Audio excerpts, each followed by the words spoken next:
Bom dia, meus irmãos, graça e paz. A gente já começa a nossa escola bíblica dominical desse domingo, 19/7. Enquanto isso, você já pode ir convidando os seus contatos para estarem assistindo ao nosso EBD de hoje. Você pode estar convidando, chamando os irmãos da igreja para não esquecerem, né? Então, a gente vai aguardando você convidar o povo aí, tá bom? Já a gente inicia.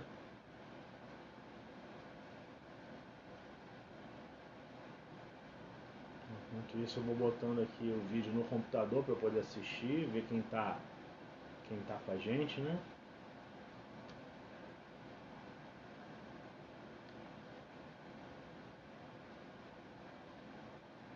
Hoje eu não estou conseguindo colocar ainda. Já a gente consegue. Pronto.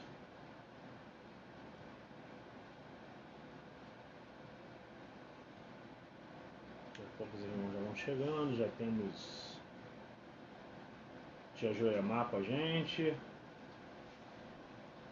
Léo também com a gente. Sejam bem-vindos. Daqui a uns 3 minutinhos a gente inicia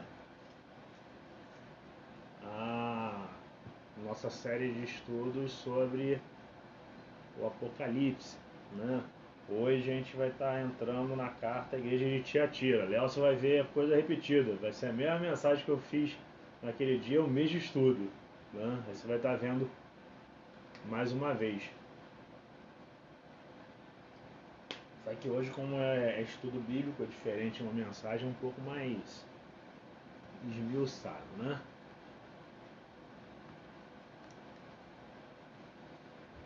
Mais 2 minutinhos a gente começa. Enquanto isso, você vai convidando seus amigos, seus irmãos aí, o pessoal da igreja que ainda não está online aí, você dá uma ligadinha para o pessoal, meu irmão, acorda aí, vamos para IBD. E já a gente começa.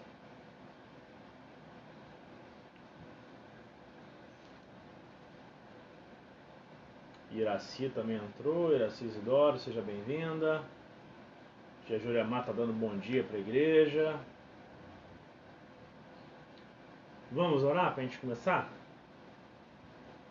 Pai de amor, te agradecemos por mais um domingo, te agradecemos por mais uma escola bíblica dominical, pedindo agora que tu possa estar vindo de encontro aos nossos corações, tratando conosco, falando conosco, e que esses ensinos da palavra de Deus referentes ao Apocalipse, Senhor, possa vir de encontro aos nossos corações e que a gente possa aprender e aplicar aquilo que tu queres nos ensinar. Fica conosco, é o que nós te pedimos e desde já te agradecemos, em nome de Jesus. Amém.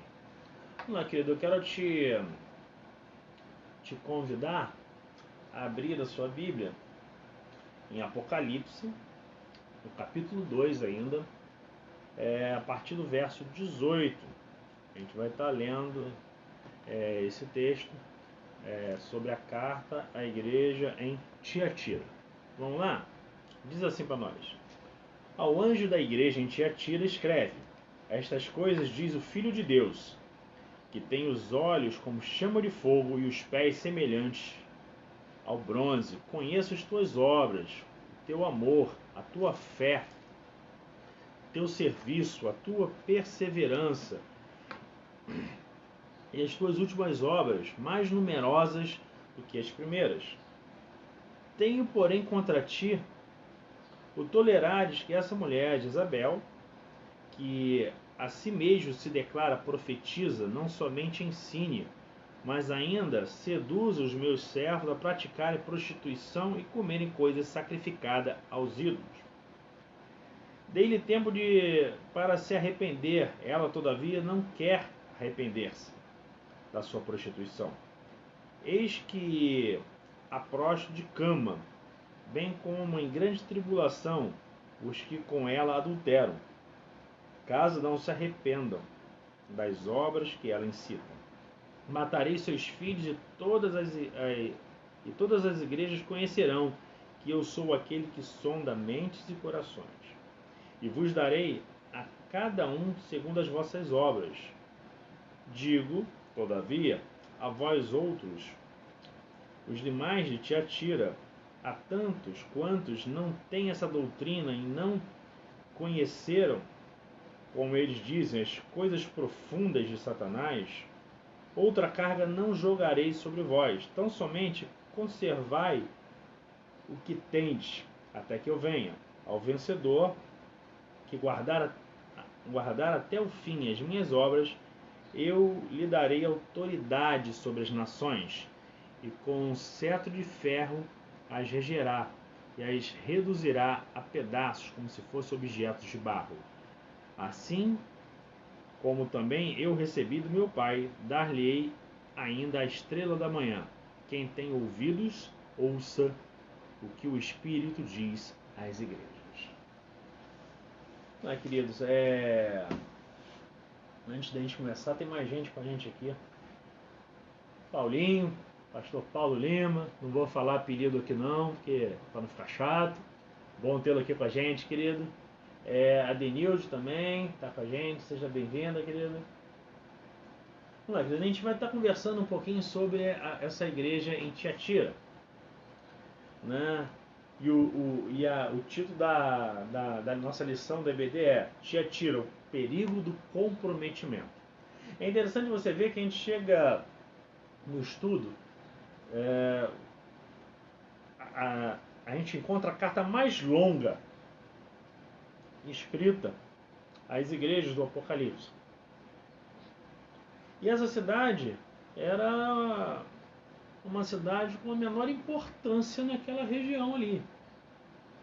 Era uma cidade de pouca importância.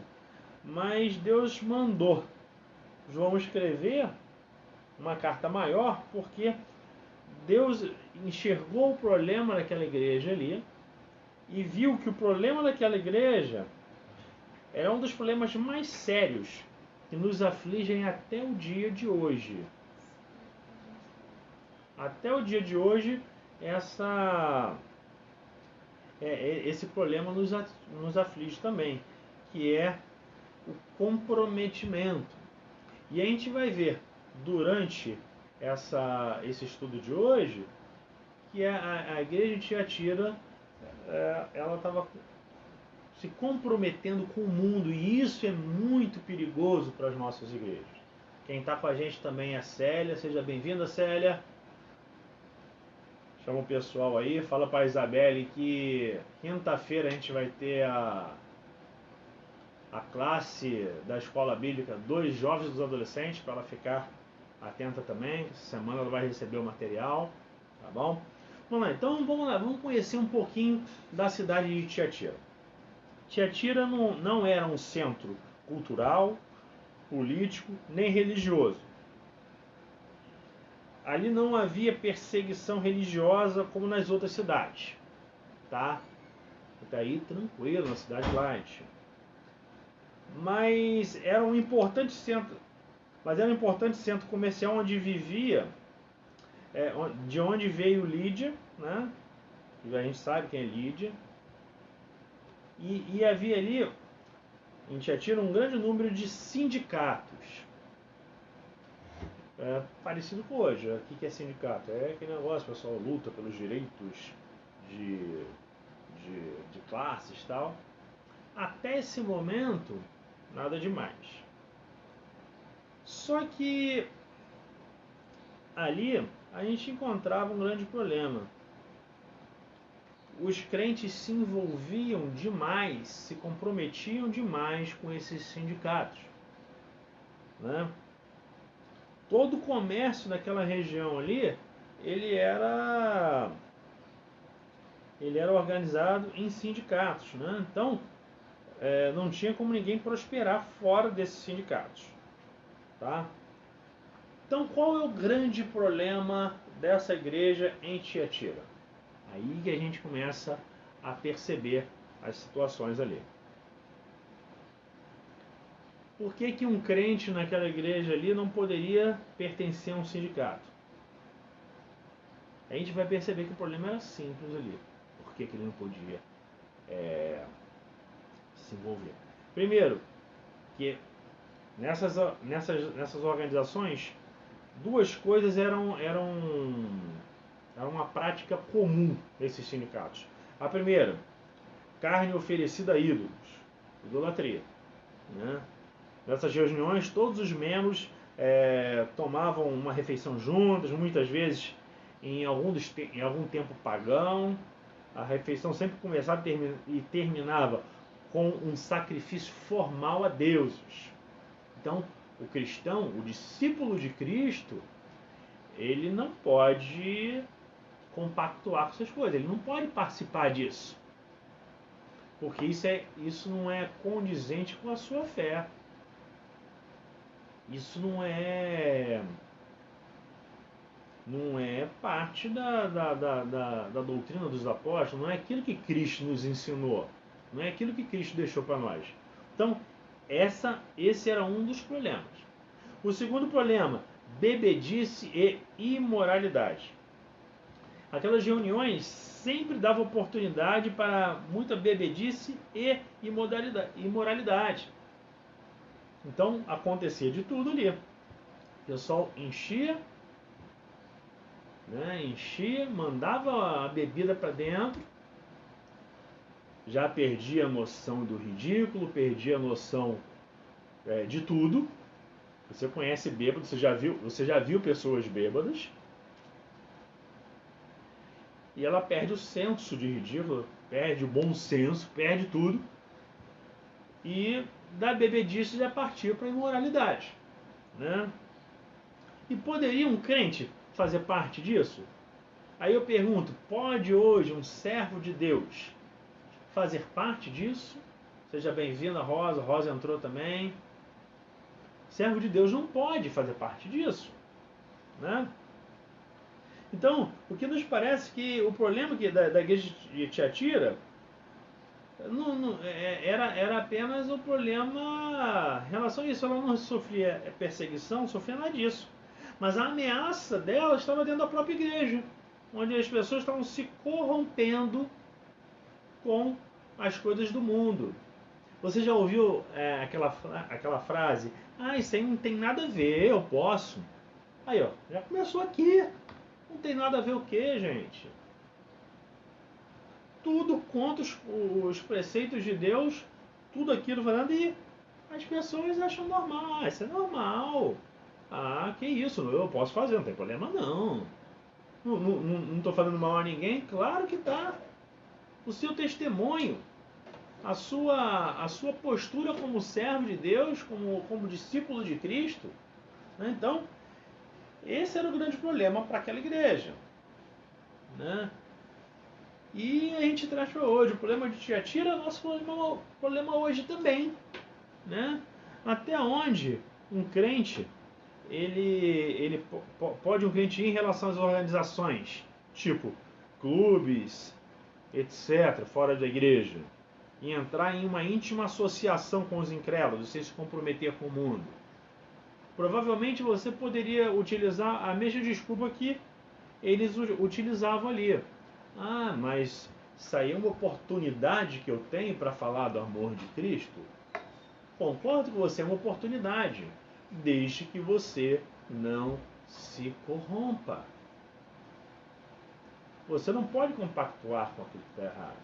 Aí eu vou trazer um breve testemunho para vocês. Eu lembro quando eu entrei na faculdade de fisioterapia, lá na Pestalozzi, eu sempre tive muitos amigos. Eu tinha um círculo de amizade bom na minha turma, né? A gente brincava, a nossa turma brincava bastante, zoava bastante, mas na hora séria era sério. E algumas vezes eles estavam conversando num lugar tal, e vinha algum assunto assim esquisito, tal, coisa estranha. A minha postura não era, cala a boca. Eu não precisava fazer isso. que eles viram? Eles mesmos falam assim, não, pô, não vamos falar dessas coisas aí não, porque assim ele é servo de Deus, ele não curte essas coisas não vamos misturar aqui não. Então o que acontecia? As pessoas viam em mim uma postura. Nunca critiquei os caras, falei assim, não, isso está errado. Não, mas a minha postura era muito clara. E nós, como cristãos, nós precisamos ter posturas muito claras. E para a glória de Deus, daquela galera da faculdade, hoje vários são de igreja. Alguns, quer dizer, vários não, alguns estão em igreja, outros estão caminhados, estão famílias formadas, tal. Mas por quê? Porque eu pude dar um testemunho diferenciado. E eu não me permiti me corromper com aquelas coisas. Ah, mas você é pastor? Eu não era pastor, eu era um jovem de 22 anos quando eu entrei na faculdade. Né? Então o que acontece a gente precisa ter essa postura diferenciada, porque a gente não pode se comprometer com as coisas erradas do mundo. Nós somos comprometidos com isso aqui, ó, com a palavra de Deus, com a Bíblia. Nós somos discípulos de Cristo. Nós precisamos ser discípulos radicais, discípulos que têm raízes profundas. E eu aproveito e te desafio a querer ser um discípulo radical e participar também do projeto radical. Né? Assim que passar toda essa pandemia, passar esse momento estranho que a gente tem vivido, eu te desafio a querer participar desse projeto que com certeza vai modificar a sua vida, modificar a sua forma de ver a vida e vai te tornar um servo de Deus melhor, se assim você permitir. Ok? Vamos lá, segunda coisa que a gente vê. Esse era o problema da igreja. O problema da igreja era esse. Mas aí do verso 18 ao verso 19, a gente vê Cristo se apresentando à igreja. Né? A carta vai começar com essa apresentação de Jesus como ressurreto, mostrando a sua seriedade da situação, como Filho de Deus e declarando o seu poder e sua suprema autoridade sobre todos. Né? Ele mostra como, você vê o texto falando como olhos, como chama de fogo. Esses olhos como chama de fogo são olhos penetrantes que falam do íntimo, falam do seu íntimo, conhecimento do que se passava. Jesus ele demonstra que ele conhece intimamente tudo aquilo que estava acontecendo e tudo aquilo que se passava com aquela igreja. Tá? Então Jesus conhecia. Depois fala de pés semelhantes ao bronze polido. O que quer dizer isso? Fala do juízo, do julgamento, da sorte. Dessa apresentação já vem uma ameaça, pois Cristo é justo. Antes de receber a mais severa censura, a igreja foi louvada pelas coisas que praticava. 3 coisas são indicadas aqui. Né? Jesus ele percebe 3 pontos positivos dessa igreja. Jesus ele não simplesmente chega batendo, não. Jesus ele chega, se apresenta,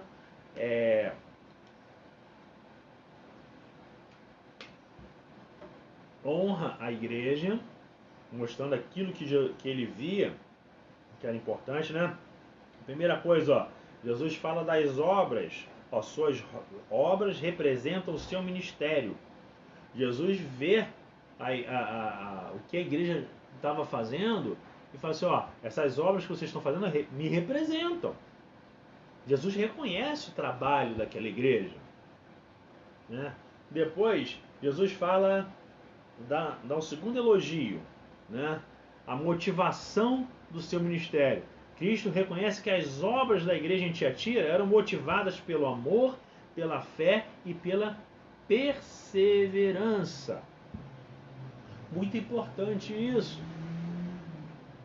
Jesus fala assim, o trabalho que vocês estão fazendo está muito bom.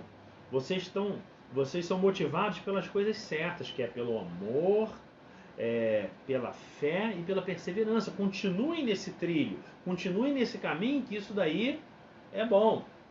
Humberto Bezerra chegou também, seja bem-vindo, querido. Deus te abençoe. E o terceiro elogio, Jesus ele elogia o progresso no seu ministério. Ele tá elogiando o progresso da igreja, o trabalho da igreja. Ó. As obras não tendiam a diminuir, ao contrário, sempre aumentavam. Né? E é interessante, porque normalmente quando você tem encontro com Cristo, você trabalha, e com o tempo você vai esfriando, deixando de lado. Mas não, essa igreja aqui trabalhava mais, né? Eles trabalhavam mais, eles não deixavam de lado, né? Alguns até acham aqui que temos indícios de uma ênfase exagerada nas obras, mas o fato é que Jesus está elogiando que essa igreja continuava a trabalhar. Então essas são as três coisas que Jesus elogia na igreja de Tiatira. Então também José de Arimateia, seja bem-vindo, meu irmão, Deus te abençoe. Vamos lá. Aí, do verso 20 ao verso 21, a gente entra no ponto 4 da nossa lição de hoje. É quando Jesus ele condena a igreja. Ele aponta a igreja o que ela estava fazendo de errado. O grande problema daquela igreja foi tolerar que a mulher Jezabel não somente ensinasse o erro, mas também seduzisse os crentes ao pecado. Aí entra o lance da tolerância ao pecado, se comprometer com o mundo. A igreja ali estava se comprometendo com alguns ensinos errados, alguns ensinos mundanos. Vamos lá, vamos ver quem era Jezabel. Alguns acham que o nome Jezabel é figurativo, lembrando a mulher de Acabe, que quis unir a adoração a Baal, de Baal a Jeová. O nome então indica a heresia dela. Outros acham que Jezabel era o seu nome real, e talvez ela fosse a mulher do bispo ou líder da igreja. Né? Essas são as ideias que as pessoas têm. Né? São duas visões. Independente de qual seja a visão, a gente já sabe quem ela é. Né?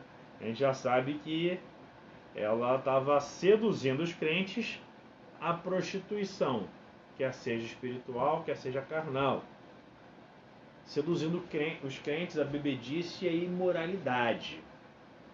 E a gente sabe que isso não combina com os servos de Deus. Isso não combina com o discípulo de Cristo.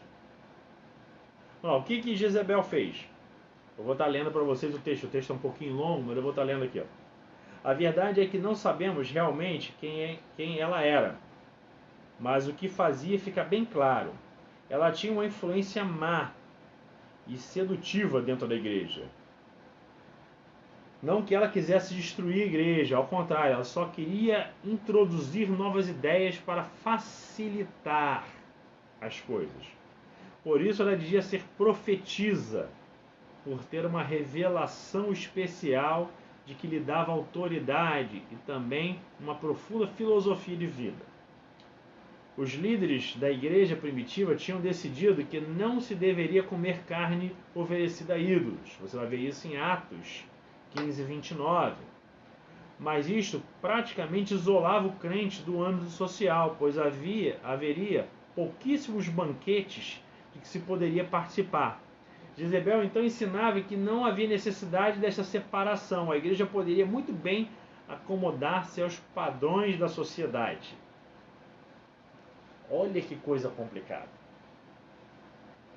Essa mulher ela estava corrompendo a igreja com ideias novas. Estava corrompendo a igreja com situações totalmente absurdas, com situações que iam de encontro aos ensinos da palavra, iam de encontro àquilo que era pregado na igreja. Nós devemos notar a paciência de Cristo, dando tempo e oportunidade para que ela se arrependesse. Isso aí é claro. Jesus dá tempo, dá uma oportunidade para ela. Assim como Jesus nos dá oportunidade de arrependimento e conserto. Será que eu e você temos aproveitado as oportunidades de Cristo de arrependimento e conserto para podermos consertar, voltar ali e fazer direitinho aquilo que a gente precisa fazer? Jesus deu essa oportunidade para essa mulher, mas ela não quis, né? Então veio o castigo. E aqui a gente entra no ponto 5 da nossa lição de hoje, né? Do verso 22 ao verso 23, a gente encontra aqui o castigo para a igreja. E é interessante que você vê que as figuras usadas ali nos dão ideia do terrível castigo que viria, né? E que serviria de testemunho para todas as igrejas. Não ia ser, você está de castigo, porque no cantinho da disciplina não. Ia ser algo duro, ia ser algo pesado. Por quê? Porque a ideia era que o castigo daquela igreja servisse de exemplo para as outras também. Para que as outras igrejas não se corrompessem, né? As igrejas conheceriam ali que Cristo sabe o que se passa dentro delas e que o erro no seio da igreja não pode continuar sem castigo. Jesus mostra para nós o seguinte: querido, não adianta você achar que você está errado dentro da igreja, mas ninguém conhece, ninguém sabe, então você pode ficar quietinho ali que seu erro está seguro. Querido, o pastor da sua igreja pode não saber o seu erro, o seu pecado. Os irmãos da sua igreja podem não saber, até a sua família pode não saber. Mas Jesus sabe, Deus conhece o seu problema, Deus conhece o seu pecado. E Ele quer que você se conserte, Ele te dê um tempo para o arrependimento, né? E você vê que Jezabel ali, ela teve o castigo dela, ela ficou de cama, né? Porque a prostituição, tanto espiritual como carnal, que ela queria introduzir ali, e não quis se consertar, foi algo contra ela. O castigo veio. Querido, não espere o castigo de Deus, a mão de Deus vir sobre a sua vida. Se você sabe que você está errado, e eu falo isso para todo mundo, até para você que ainda não está assistindo, mas que depois vai assistir, ou que quer aproveitar as coisas que são faladas na igreja para poder cutucar alguém, ou para poder criar transtorno para alguém ou para a própria igreja, independente de qual igreja. Deus está falando para você também. Não adianta você querer apontar o erro do outro se você está em erro também. Tem uma música popular brasileira que fala de jogar pedra no telhado. Como é que você vai jogar pedra nos outros se o seu telhado é de vidro? É mais ou menos isso, querido. O Senhor não quer que aqueles que são seus servos ou aqueles que se dizem servos de Deus estejam aqui como acusadores, estejam aqui como aqueles que querem ser os defensores da moral dos bons costumes. Não, Ele quer que você seja discípulo dele, testemunha dele. Então, querido, conserte a sua vida. Não crie problema para os outros. Não crie problema para a sua família. Não seja uma pessoa tóxica. Você conhece aquelas pessoas tóxicas? Onde elas estão, fazem mal para todo mundo. Não seja esse tipo de gente. Aproveite a oportunidade que Cristo dá para o conserto e se conserte de verdade. Se conserte de verdade e as coisas vão ficar de boa. Caso contrário, o peso da mão de Deus vai vir sobre você, o castigo de Deus vai vir. Que na verdade eu não gosto muito da palavra castigo, que na verdade não é castigo, é consequência. Aquilo que você faz é consequência. Aquilo que você está sofrendo hoje, que você vai sofrer, é a consequência daquilo que você fez. Né? Aquilo que você planta, você colhe. Não tem como você plantar maçã e querer colher limão. Ou melhor, você plantar limão e querer colher maçã. Não tem como. Né? Então, o castigo para a igreja ia ser pesado. Todas as igrejas iriam conhecer aquele castigo. Iriam ver o castigo que aquela igreja estaria. Né? O juízo de Deus serviria de lição para todas as igrejas. Tá, querido? Então, fique atento nisso. Não queira que o juízo de Deus venha sobre você. Mas aproveite a oportunidade de conserto. Aproveite a oportunidade de arrependimento e faça isso. Né? A gente entra no ponto 6 da nossa lição, do verso 24 ao verso 25. A gente vê um conselho de Cristo. Eu vou ler para vocês o que a revista está falando, que eu achei muito interessante. Só. Vemos que nem toda a igreja tinha sido enganada por Jezebel e participado dos seus ensinos. Ao que Cristo ordena: conservai o que tendes, a fé, o amor, a perseverança e o serviço que faziam. Eles já tinham as regras simples baixadas pelo concílio da igreja de Jerusalém e era preciso mantê-las. Foi justamente a falta de obediência àquelas determinações que causou os problemas da igreja em Tiatira. A igreja sofria por causa da tolerância e da falta de disciplina. Seu testemunho tinha sido prejudicado, a sua paz afetada. Mas Cristo promete que não daria outra punição, outra carga não jogarei sobre vós.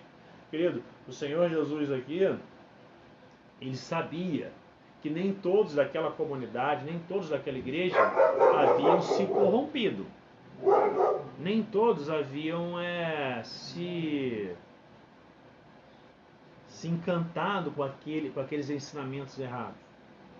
Então Jesus ele aconselha que eles se mantenham firmes, que eles se mantivessem firmes na fé, no amor, na perseverança e no serviço que eles faziam.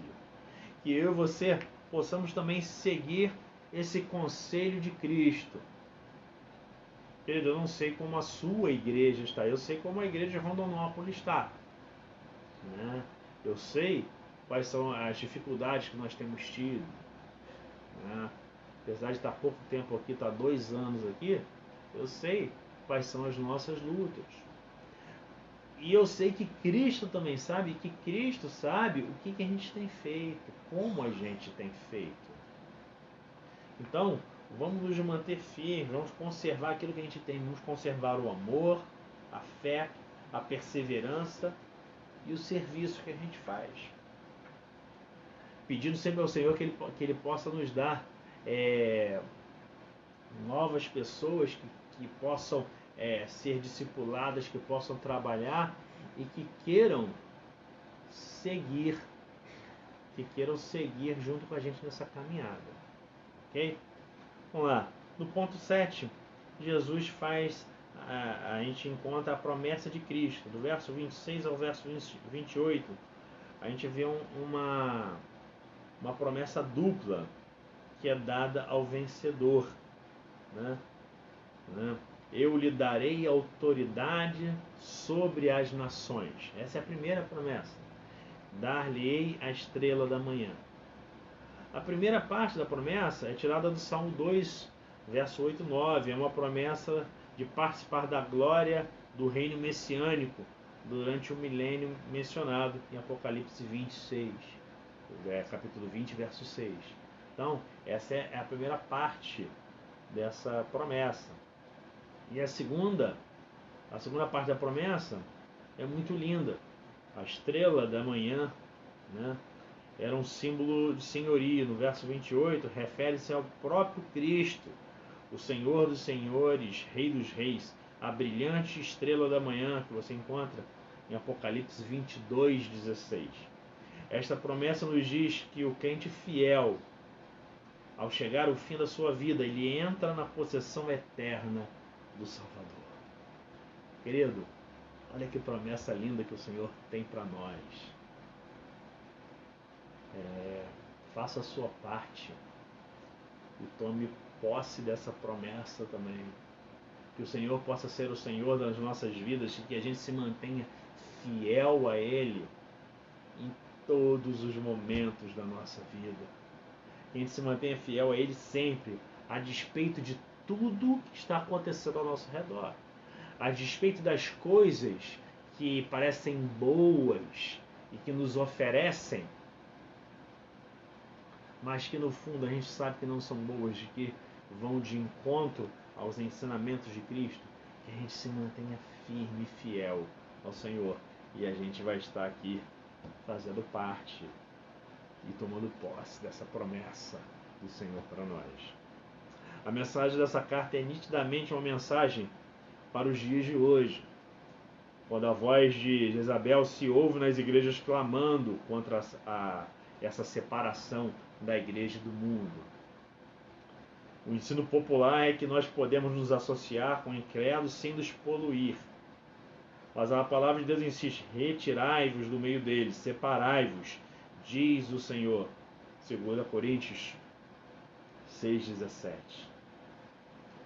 Querido, nós precisamos ter o cuidado de não estar se comprometendo com o mundo.